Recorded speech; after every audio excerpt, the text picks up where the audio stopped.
നിങ്ങളെ സ്ഥിരമായി അലട്ടുന്ന അലർജിക്ക് കാരണം വെറും പൊടിയാകണമെന്നില്ല. നിങ്ങളുടെ തലയിണയിലും കിടക്കയിലും ജീവിക്കുന്ന കണ്ണുകൾക്ക് കാണാൻ കഴിയാത്ത ചെറിയ ജീവികളാകാം അതിന് പിന്നിലെ വില്ലന്മാർ. നമ്മളുടെ തലയിണയിലും കിടക്കയിലും സോഫയിലും കർട്ടനിലും കാർപ്പറ്റിലും എന്നിവയിലൊക്കെ സുഖമായി ജീവിക്കുന്ന സൂക്ഷ്മജീവികളാണ് dust might.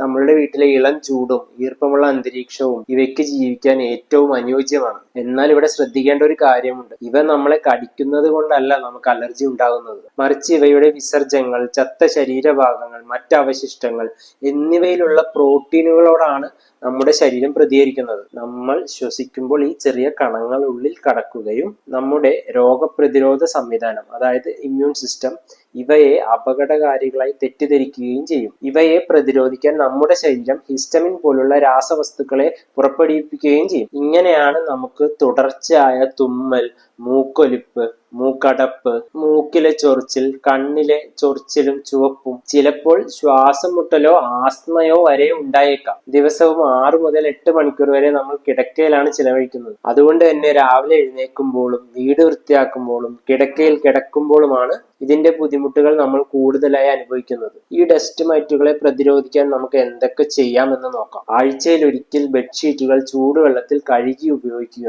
തലയിണയ്ക്കും കിടക്കയ്ക്കും dust might proof കവറുകൾ ഉപയോഗിക്കുക. കിടപ്പുമുറിയിൽ നിന്ന് കാർപ്പറ്റുകളും പഞ്ഞി നിറച്ച കളിപ്പാട്ടങ്ങളും ഒക്കെ കഴിവതും ഒഴിവാക്കുക. പിന്നെ മുറിയിലെ ഈർപ്പം കുറയ്ക്കാൻ എപ്പോഴും ശ്രദ്ധിക്കുക.